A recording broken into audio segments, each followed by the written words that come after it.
성경에서 구약에서는 예수님에 대한 오실 예수를 말했고요. 이제 또 신약에서 요한계시록만을 빼고 오신 예수님을 말씀하였고, 요한계시록에서는 다시 오실 예수님을 예언하고 있습니다. 그러나 오신 예수님, 다시 오실 예수님인 이 성경 66권은 바로 말씀이 우리에게 주시는 애언의 말씀입니다. 할렐루야. 그래서 오늘 부활주의를 이제 부활하신 예수님을 기념하여 드리는 이 부활절 예배를 통해서 오신 예수님이 어떻게 부활하실 것을 애언하였던 구약과 이제 오시어서 부활하시면서 예수님께서 어떻게 부활하시면서 우리에게 당부하고 가셨는지, 이것을 성경을 근거로 하여서 다시 한번 부활에 대해서 우리가 확신 있는 믿음을 갖는 귀한 시간 되기를 예수의 이름으로 부탁을 드립니다.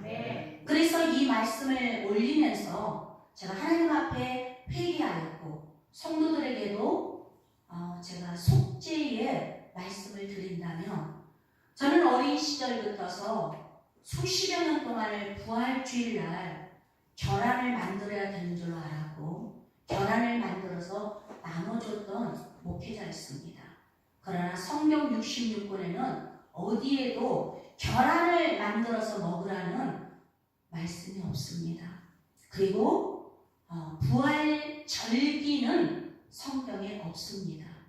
단지 예수님이 부활하셨기 때문에 이 지구 땅에 있는 모든 교회가 예수님이 우리를 위하여 부활하신, 그분은 부활하신 이유도 없이 부활 자체의 분이시지만 우리를 위해서 부활하신 그 말씀, 우리에게 부활의 산 소망을 보여주셨던 그 말씀, 그것을 우리가 예수님의 그 은혜와 사랑을 신뢰하고 믿기 때문에 부활을 기념하는 예배를 드리는 것입니다. 절기에는 절대 부활절이라는 성경에는 없습니다. 그래서 오늘 또 부활을 기념하는 예배를 저희가 올려드리는 것입니다. 할렐루야. 그래서 저는 수십 년 동안 그렇게 몰라서 했고, 그리고 어느 날 알면서도 그것을 단호하게 끊어내지 못하는 한국교회에 수십 년 동안, 130년 동안 복음이 들어온 그 역사 속에 되어왔던 그 부분들을 나 홀로 그것을 단호하게 끊어버리는 데서 알지 못하는 성도들 속에, 의구심 속에 어떠한 이질감을 느낄까 하여 알고도 모르고도 이제 계란을 삶아서 나눠줬던 그런 것들을 2, 3년 전부터 단호하게 하나님의 거룩한 성전에서 끊어냈습니다. 그래서 여러분들에게 제가 하나님 앞에 속죄를 했고, 여러분 앞에 회개를 고백합니다. 그래서 우리는 이제 예수님이 곧 오십니다. 임박한 이때에 정말로 성경적으로 우리는 곧 살아나가야 될 줄로 믿습니다. 한국교회가 130년 전에 기독교가 들어올 때 모든 나라가 그렇습니다. 복음이 들어올 때 그 민족의 문화를 타고 들어옵니다. 그래서 그 문화를 타고 들어오면서 문화와 접목되어지는 종교적인 샤머니즘이 많이 들어갑니다. 그런데요, 복음은 복음해야 되는 것입니다. 할렐루야. 우리 한국교회가 그런 유교의 문화권 속에 기독교 복음이 들어오면서 선교사님들이 복음 안에서 구원을 이루어야 되기 때문에 이것을 단호하게 가르치기에는 복음 때문에 바다에서 육지에 발을 내딛지도 못하고 서양의 선교사님들이 그대로 목 잘려 죽었던 순교의 나라입니다. 그런 나라 속에서 십자가의 복음을 심어놓기까지 많은 순교자가 이 땅에는 있었습니다. 그래서 정말로 성도들이나 목회자들 속에 그런 샤머님적인 그러한 문화를 타고 들어온 이 기독교의 한 부분을 완전히 버리지 못한 그런 것들이 많이 있다는 것이죠. 이제는 정말 전적으로 십자가의 복음, 이 예수 그리스도만을 말씀하시는 이 말씀 안에서만이 우리가 나아가야 될 줄 믿습니다. 그래서 오늘 저는 이제 성경에서는요, 늘 지금까지 제가 원어 설교를 했던 것처럼 식물이면 식물, 지명이면 지명, 수요일 날은 지금 계속해서 족보를 배우고 있는데 족보 속에 나타난 이름이면 이름 다 예수 그리스도를 말씀하는 의미가 있다는 것입니다. 그래서 지금 주일 설교에 제가 식물에 대해서 계속 설교하던 터에 부활에 연관된 식물이 살구나무입니다. 그런데 한국 성경이나 영어 성경이나 각 나라의 중국 성경이나 민족들에게 들어갔던 이 번역되는 그 민족으로 번역된 성경들 속에는요, 원어에서 말하는 것보다 얄팍한 게 굉장히 많습니다. 그 중에 하나가 오늘 살구꽃이 바로 부활을 상징하는 식물 중에 하나인데 사실은 정확한 번역은 아몬드 꽃입니다. 우리가 지금 아몬드를 많이 먹지 않습니까? 우리나라 꽃이 아닙니다, 아몬드는. 근데 한국 성경의 번역을 살구나무로 했어요. 자, 그래서 이해를 돕고자 성경에는 살구나무로 한국 성경은 번역이 됐기 때문에 원래 이 원어에서 번역은 아몬드라는 것을 염두에 두시고요. 그대로 번역된 살구나무의 부분을 저는 여러분과 함께 이제 본문으로 삼아서 은혜를 나누고자 합니다. 자, 그런데 이 아몬드 나무는요, 이스라엘은 바로 우기와 건기가 있습니다. 그래서 한국으로 말하면 겨울철에 이스라엘은 우기예요. 그래서 그 기나긴 우기가 벗어나고 나면 건기인 봄이 올 때에 최초로 꽃을 피우는 것이 바로 이 살구나무입니다. 아몬드나무.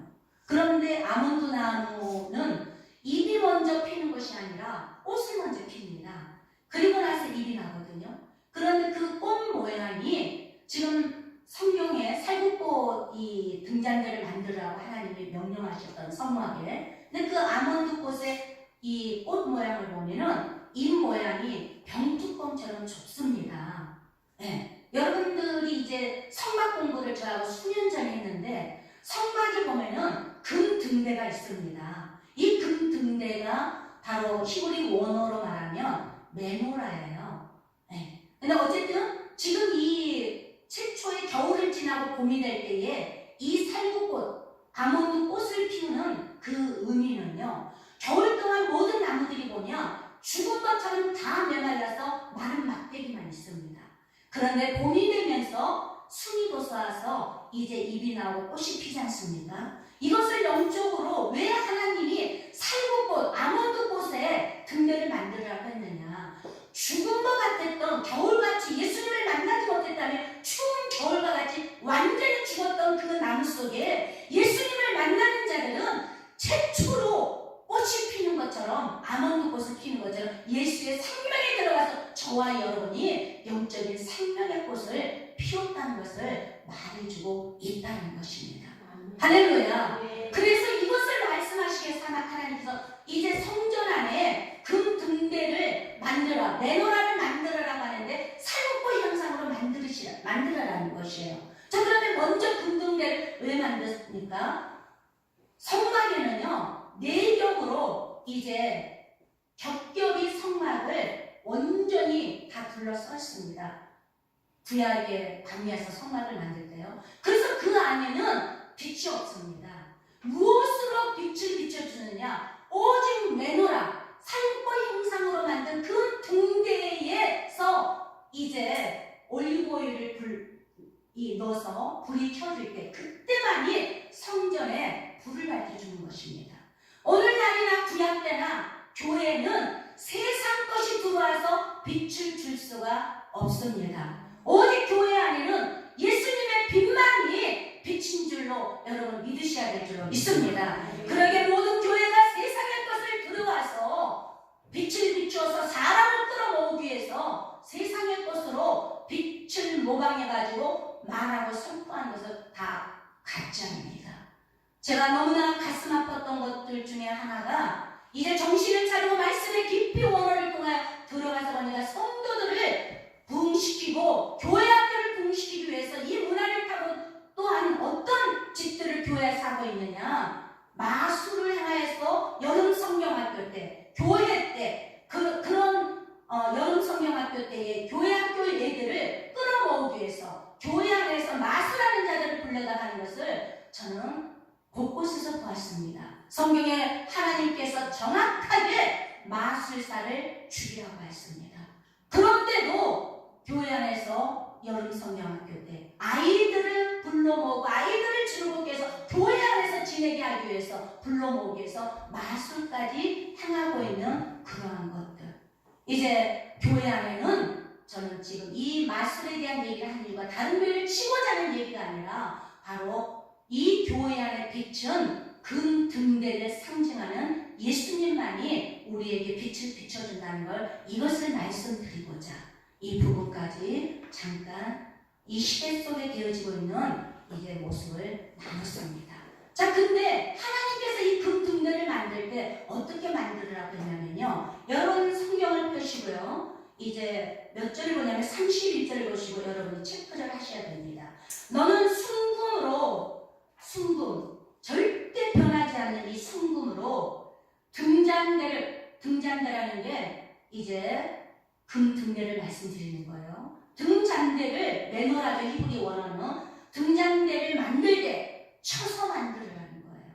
쳐서. 그런데 여러분이 쭉쭉 읽으셨기 때문에 핵심을 제가 또 말씀드린다면요, 33절 보면요, 이쪽 가지 살구꽃 형상의 잔색과 꽃받침과 꽃이 있게 저쪽 가지에도 살구꽃 형상의 잔색과 꽃받침과 꽃이 있게 하여 등잔대에서 나온 가지 6을 갖게 할지며, 등잔대 줄기에는 살구꽃 형상의 잔대가 꽃받침과 꽃이 있게 하고, 이렇게 예수께서 살구꽃으로 등금대를 만들어라는 거예요. 그런데 바로 등금대는 여러분에게 성각을 하는 지금 시간은 아니지만 잠깐 더 여기에서 첨부해서 은혜를 나누고자 한다면, 6개를 만들어라는 것은 양쪽에 3개입니다. 양쪽에. 6이라는 것은요, 세상의 인간의 숫자입니다. 7은 하나님의 완전 숫자를 말하죠. 그래서 양쪽으로 6개를 만들고 인간 세상에서 불러낸 하나님의 백성들, 온전치 못한 상태로 만들어져 있지만 예수 그리스도가 바로 가운데 기둥이 되어서 7의 완전 숫자를 내는 이렇게 7의 모든 금 등대를 살구꽃, 아몬드 형상으로 만들어라는 거예요. 아몬드꽃 형상으로. 그래서 여러분 금 등대를 보면 이제 오늘 들었기 때문에 금 등대가 여러분에게는 눈에 들어올 것입니다. 근데 이것을 만들 때 순금으로 만드는데 쳐서 만들으라는 거예요. 이 아몬드 꽃인 순 등대를 이 순금으로 금 등대를 만들려면요, 처음에 말씀드린 것처럼 병뚜껑만한 꽃들입니다. 이것을 정교하게 만들려면 수없는 망치질을 해야 됩니다. 그래서 망치질을 해서 그 꽃 모양을 만들어내는 금 등대, 그 금 등대만이 성막안을 비춰주는 빛이었다는 것입니다. 바로 이것은 뭘 말합니까? 예수님이 오셔서 십자가에서 망치질을 당하시는 그 십자가에 망치로 예수님 양손과 양발에 대못을 놓고 망치질을 했지 않습니까? 여러분 찬양에도 이러한 찬양이 있을 것입니다. 네, 이렇게 예수님이 앞으로 이 자리에 앉아 계신 여러분 한 사람 한 사람, 이 지구 땅에 있는 택함 받을 온 인류의 구원뿐만 아니라 개인으로는 여러분 한 사람 한 사람을 위해서 예수님이 망치질을 온몸에 받으셔야만이 그분이 죽으시고 다시 부활하실, 빛으로 부활하실 것을 이미 구약에서 예수님의 부활을 말씀하시기 위하여서 비치신 이 살구꽃, 상징하는 예수님이 앞으로 망치질 당해 죽으실 것을 살구꽃 금 등대로 하나님은 이렇게 만들으라고 애용해 주셨다는 것입니다. 그래서 성경 66권 어떤 하나도 예수님을 말씀하시지 않은 게 없다는 것입니다. 그런데 두들겨 맞으신 예수님 죽음으로 온전히 끝나셨습니까? 세상의 모든 종교는요, 여러분 이 땅에서의 삶을 말합니다. 그러나 진정한 기독교의 복음은요, 부활의 생명을 말하는 게 기독교입니다. 할렐루야. 그래서 예수님이 죽음으로 끝나셨다면 우리는 조금 전에 박재민 목사님 사례를 보실 때 이제 고린도전서 15장의 말씀을 봉독했던 것처럼 예수님이 죽으신 걸로 끝났으면 우리가 전하는 복음이나 믿는 여러분들의 복음이 다 헛것입니다. 그러나 예수님이 3일 만에 다시 살아가셨기 때문에 우리는 종교가 아니라 생명이요 부활의 산 소망으로 나아가고 있는 줄로 믿습니다. 자, 그럼 구약에서 또 민수기를 통하여서 살구꽃을 어떻게 말씀하시나 한번 민수기 17장 8절을 우리가 함께 찾아보겠습니다. 다 같이 봉독합니다. 시작. 이튿날 모세가 증거의 장막에 들어가 이스라엘의 아론의 지팡이에 우미되었고 수민하고 꽃이 피어서 살구 열매가 열렸더라. 아멘. 아론의 지팡이에서요, 죽은 마른 막대기 지팡이입니다. 그런데 아론의 지팡이에서 살구꽃 형상의 열매가 맺어진 거예요. 죽은 마른 막대기에서. 바로 아론은 제사장입니다. 베드로전서 9장에서는 저와 여러분에게도 이 시대 속에 하나님 앞에 너희는 왕같은 제사장이요 택한 백성이요 하나님의 소유된 사람이라고 했습니다. 아론의 죽은 마른 막대기 인간 제사장, 아론의 죽은 막대기에서 살구꽃 형상이 죽었는데 살아난 것처럼 바로 저와 여러분에게도 죽었던 여러분에게 살구꽃 형상의 예수 그리스도의 생명으로 살아난 것을 이렇게 애언해주고 있는 줄로 믿습니다. 에스겔 38장 37장에 보면은요, 함께 공독해 봅니다. 시작. 또 내게 이르시되 인자야 너는 생기를 향하여 표현하라. 생기에 일어나는 일을 주 여호와께서 이같이 말씀하시기를 생기야 사방에서부터 와서 이 죽음을 당한 자에게 불어서 살아나게 하라 하셨다 하라. 이에 내가 그 명령대로 대언하였더니 생기가 그들에게 들어가며 그들이 곧 살아나서 일어났었는데 큰 군대 더라. 할렐루야. 저와 여러분의 모습이었습니다. 여러분은 에스겔 골짜기에 그 마른 뼈와 같은 존재들, 생명이 없는 뼈만 있는 존재였던 것을 지금 성경에서 알려주고 있는 것입니다. 예수님을 만나지 못했을 때, 성령이 우리에게 생기로 들어오지 못했을 때는 내가 육신으로는 숨쉬고 말하고 있으니까 상부 같지만 흙덩이 속에 바로 흙덩이의 육신의 육골만 떠나가 버리면 바로 흙으로 돌아가는 그런 존재인 것입니다. 살아있는 것 같으나 죽은 자라고 말씀하고 있습니다. 성경에서는. 그런데 그 흙덩이 마른 뼈 골짜기에 있는 그 뼈에 하나님께서 에스겔 선지자에게 인자야 저 마른 뼈에게 생기를 불어 넣어줘라 이렇게 말씀하시지 않습니까?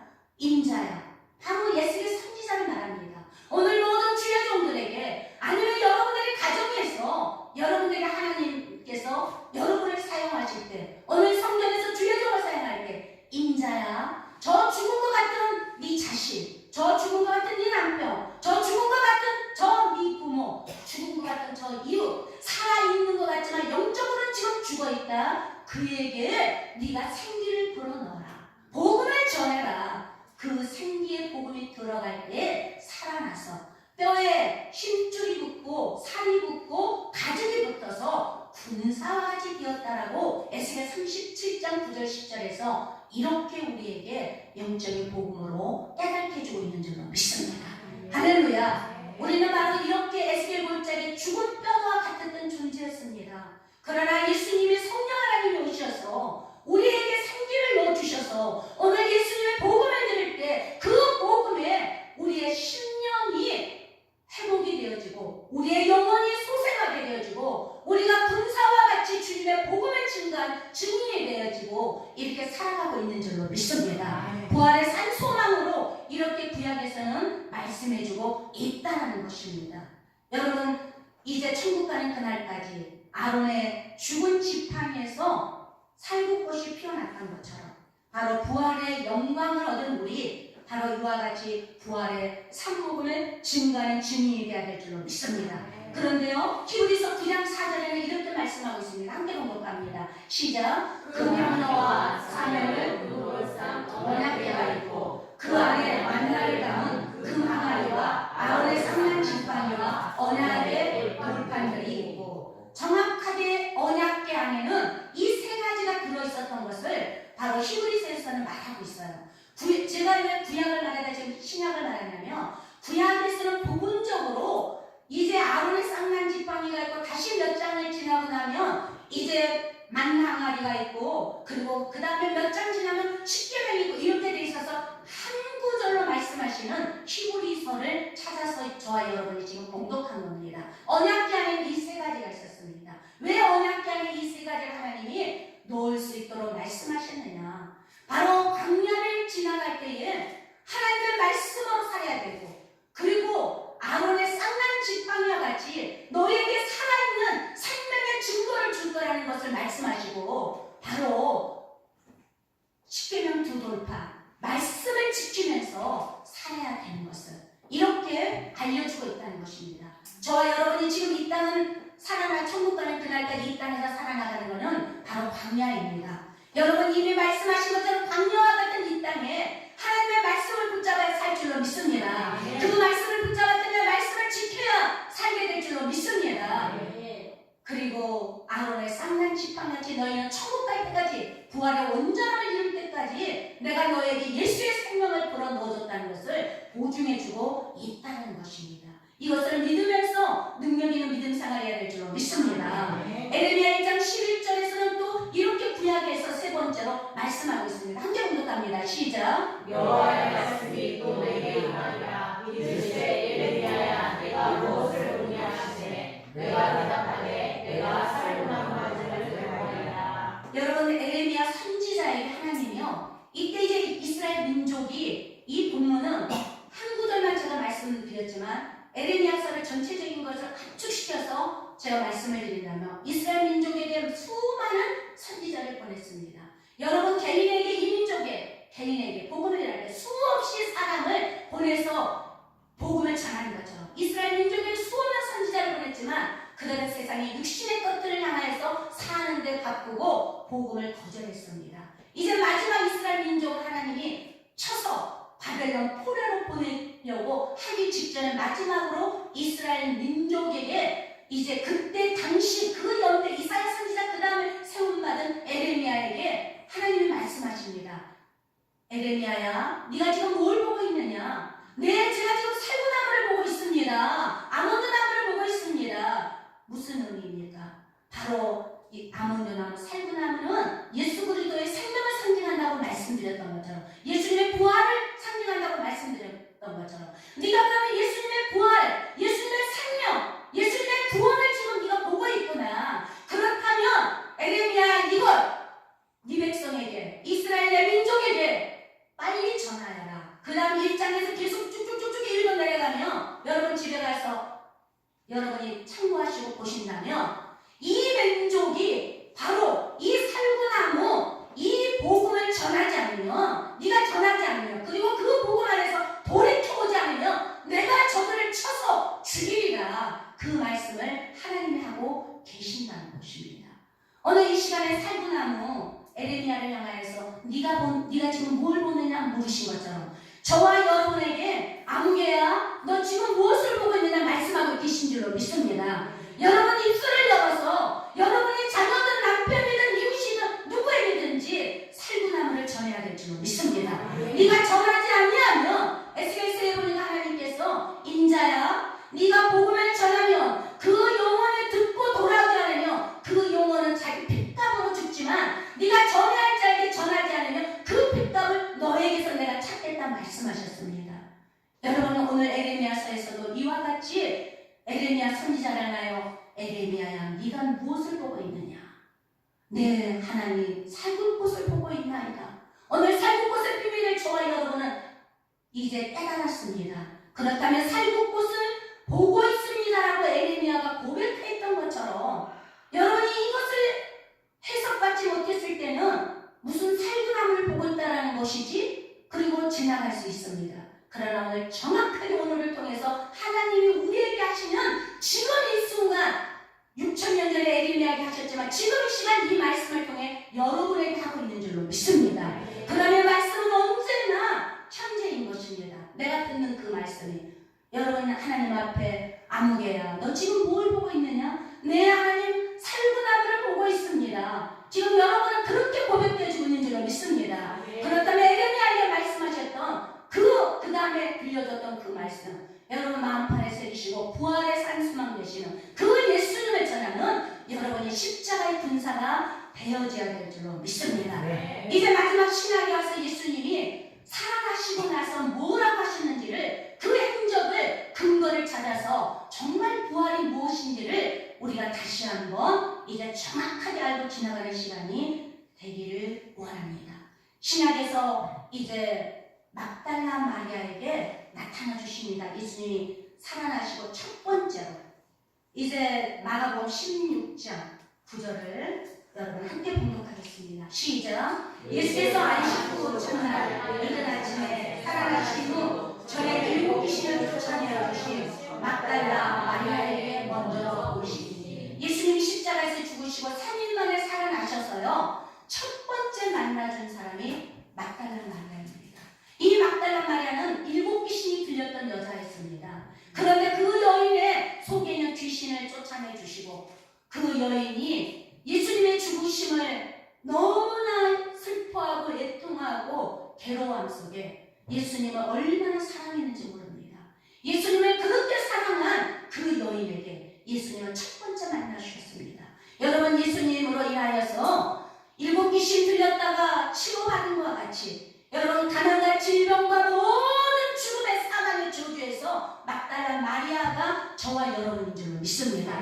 예수님 때문에 우리는 살아났습니다. 치료받았습니다. 이렇게 되었습니다. 그렇다면 이 마리아처럼 예수님이 나를 위하여 죽으셨다는 것 때문에 얼마나 많이 가슴을 치고 울고 계십니까? 막달라 마리아의 예수님을 사랑하는 그 10년이 되실 때 예수님은 첫 번째로 이 여인에게 만나 주셨던 것처럼 오늘 여러분을 만나 주시는 주님의 사랑으로 충만한 역사가 일어나게 될 줄로 믿습니다. 그 다음에 예수님이 두 번째로 만나준 사람이 있습니다. 부활하시고 두 번째, 이제 엠마오로 내려가는 제자를 만나주십니다. 누가복음 24장 13절에서 15절을 함께 공독합니다. 다 같이 시작. 그날에 그들 중 우리 예루살렘에서 25리 되는 엠마오라는 마을로 가면서 이 모든 된 일을 서로 이야기하다가 그들이 서로 이야기하며 문의할 때에 예수께서 가까이 이르러 그들과 동행하시나. 엠마오로 내려가는 두 제자, 예수님이 십자가에 못 박혀 죽으심으로 예수님을 따랐던 모든 그물을 다 던지고 산업을 위해서 살았던 그걸 다 던지고 예수님을 따랐던 제자들 중에 엠마오로 내려가는 이 두 제자, 엠마오가 그들의 고향입니다. 예수님이 죽어버리셨기 때문에 삶의 소망이 없습니다. 허무합니다. 기대했습니다. 예수님만 붙잡고 가면 될 줄 알았습니다. 그런데 예수님이 죽었다는 거에 이들은 좌절합니다. 그리고 고향 땅 엠마오를 향해서 돌아갈 때에 살아나신 예수님이 두 번째로 찾아온 사람이 이 두 제자라는 것입니다. 이 두 제자에게 여러분이 이제 쭉쭉쭉쭉 누가복음을 읽어나가면 그 다음에 이들과 예수님의 과정이 나옵니다. 그런데 이들은 예수님을 만난 이후로 영안이 열리고 다시 예루살렘으로 사명 감당하고자 돌아가는 내용이 누가복음 24장 있다는 것입니다. 여러분, 예수님 살아계신다고 하는데 내가 예수 믿은 지 10년 되고 20년 되고 5년 되고 7년 되고 이렇게 내가 열심히 믿음 생활했는데, 내가 11조도 드리고 감사물도 드리고 교회에서 밥도하고 봉사했는데 나한테 뭐 아무것도 일어나지 않네. 예수님은 살아있다고 했는데 죽으셨나? 여러분 혹시 그런 동일한 죽은 신앙으로 있으십니까? 엠마오로 내려가는 두 제자처럼 바로 예수님은 분명히 여러분을 만나주셨습니다. 내가 너무나 무뎌져 있기에 그것을 못 느낄 수도 있는 것입니다. 이들은 무뎌져 있기에 고향으로 다시 생업에 종사하려고 내려가던 중이었습니다. 그러나 예수님이 부활하셔서 예수님이 다시 이들에게 생명의 사명을 주시고자 만나주시네. 그들은 다시 생업을 향하여 가는 것이 아니라 예루살렘으로 예수님의 명령을 따라 돌이켜 올라가는 것이 엠마오라는 두 제자의 행적입니다. 여러분, 이 땅에서 열심히 경제활동하지 말라는 것이 아닙니다. 우리의 삶의 목적이 무엇인지를 분명히 알아야 될 줄로 믿습니다. 이 땅에 우리가 살아나가되 땀 흘려 열심히 부지런하게 건강하게 살아야 되는 것은 사실이나 우리의 삶은 세상의 사람하고 다릅니다.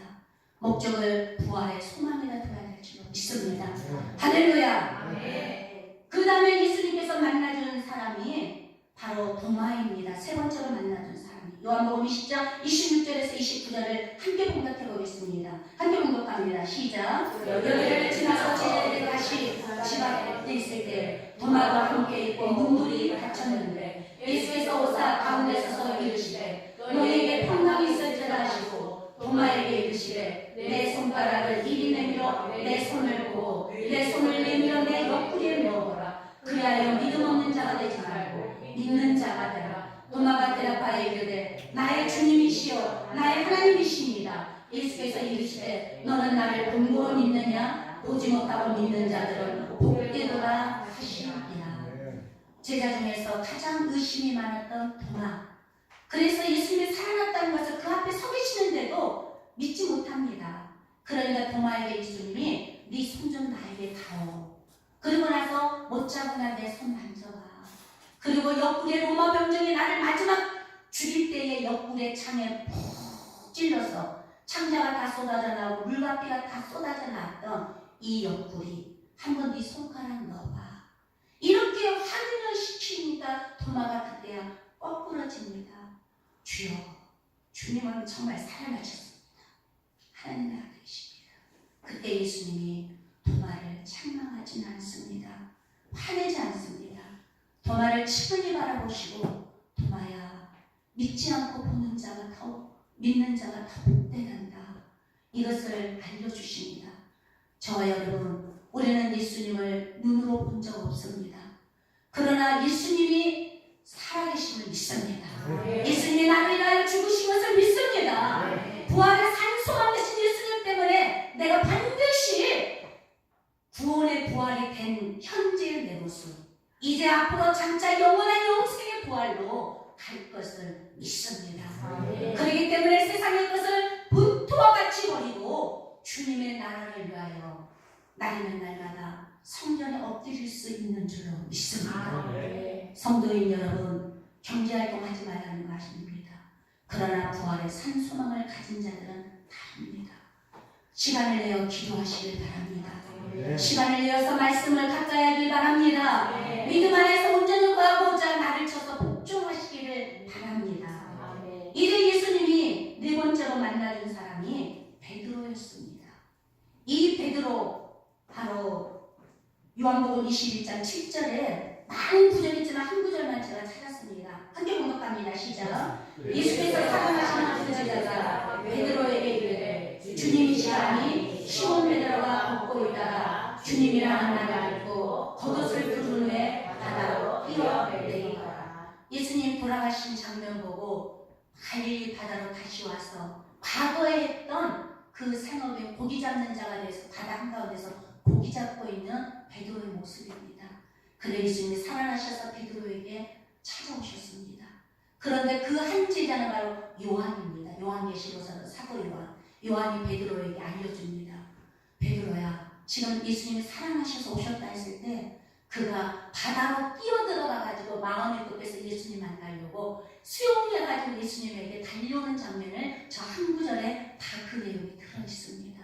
왜 베드로는 이렇게 예수님을 만나고자 바다로 뛰어들어서 배를 노를 져서 올 수 있는 신령이 아니라 바다로 뛰어들어서 예수님 앞에 가려고 그 마음이 급했을까요? 어린 계집종 앞에서 가야밭들의 채찍맞고 있는 예수님, 예수님이 베드로를 향하여 이렇게 보고 계시지만 베드로는 3번씩이나 그 예수님과 눈이 마주치면서도 나는 저는 몰라. 베드로는 예수님하고 똑같이 붙잡혀서 죽을까 두려워서 나는 저는 몰라. 그렇게 3번이나 부인했던 자기 자신이었습니다. 그래서 베드로를 견딜 수가 없었습니다. 여러분 한번 입장 갖고 생각해 보세요. 그 예수님을 그렇게 따랐고 그 예수님을 그렇게 섬겼고 이 산에서 변화산상에서 예수님이 완전히 하나님의 모습으로 변화됐을 때 너무 신비하고 감격해서 예수님 우리 저 산 밑에 내릴 집 하지 말고 여기다 초막새 짓고 삽시다라고까지 그렇게 들떠 있었던 도마의 한때의 그 믿음. 그런데 예수님이 죽으시는 앞에서 그 어린 계집종 앞에서까지 예수님을 부인하고 도망쳤던 베드로. 그런데 예수님은 그에게 찾아오신 것입니다. 베드로는 예수님 앞에 견딜 수가 없었습니다. 예수님 배반하고 갈릴리 바닷가에서도 그 죄책감에 죽을 것 같았던 심정이었습니다. 그런데 예수님이 찾아오시니 그 죄책감 속과 예수님의 그 사랑 안에서 베드로는 바다로 뛰어들어가 예수님을 만나고자 그렇게 달려오는 모습. 우리는 삶의 일생 속에서 이와 같이 예수님을 행여라도 사람들 앞에서 내가 어떤 조직 속에, 직장 속에, 어떤 공동체 속에, 어떤 계무원 속에, 동창회 속에서 일반 친척 믿지 않는 자들 속에서 내가 예수 믿는다 그러면 핍박이 올까봐, 나를 왕따시킬까봐, 나를 멀리할까봐, 수치스러울까봐 이런 이유 저런 이유 때문에 여러분 혹시 예수 믿지 않는다라고 예수 안 믿는 척 한 적이 있습니까? 바로 예수님은 그럼에도 우리를 붙잡아 주시고 베드로를 찾아오셨던 것처럼 우리에게 찾아오셔서 오늘 여기까지 생명의 부활로 다시 은퇴시켜 주신 줄로 믿습니다. 그 후에 예수님께서 많은 제자들에게 나타나셨고요. 고린도전서 15장 6절로 바로 넘어가 봅니다. 그 후에 예수님께서 함께 공독합니다. 시작. 500여 형제들에게 일시에 보이셨나니 그 중에 지금까지 대다수는 살아있고 어떤 사람은 잠들었으며. 아멘. 일시에 500의 형제들에게 보이셨다는 것은 모든 하나님의 택한 백성들에게 보여주셨다는 것입니다. 그리고 예수님이 마지막으로 이제 이 땅에서 성도대의 이 명령인 세상을 향한 이 모든 택한 백성들을 파송시키는 장면을 부활하시면서 오시면서 말씀하십니다. 그 말씀이 바로 마태복음 28장 19절에서 20절입니다. 함께 공독합니다. 시작. 그러므로 너희는 가서 모든 민족을 제자로 삼아 아버지와 아들과 성령의 이름으로 세례를 베풀고 내가 너희에게 분부한 모든 것을 가르쳐 지키게 하라. 돌보지 않아 내가 세상까지 너희와 함께 있으리라 하라. 아멘. 금등대에서 빛이 나온 것처럼 부활의 예수님 안에서 붙잡힌 저와 여러분, 바로 세상에 금등대가 되어서 예수님을 전하는, 예수님 마지막 부활 승천하실 때 마지막 지상명령으로 선교대 임령을 주셨던 것처럼 우리가 빛을 발하는 이 부활주일 예배를 통해서 그런 하나님의 백성이 되어야 될 줄로 믿습니다. 힘있고 능력 있는 부활의 산 소망을 감당하고자 이 시간에 여러분 주님의 이름을 3번 부르고 내가 부활의 산 재물 대신 예수님으로 인하여 이제 금등대같이 되어서 빛을 발하는 그러한 제자의 삶을 살고자 오늘 이 시간에 주님의 이름을 3번 부르고 기도하는 시간을 갖고자 합니다. 주여! 주여!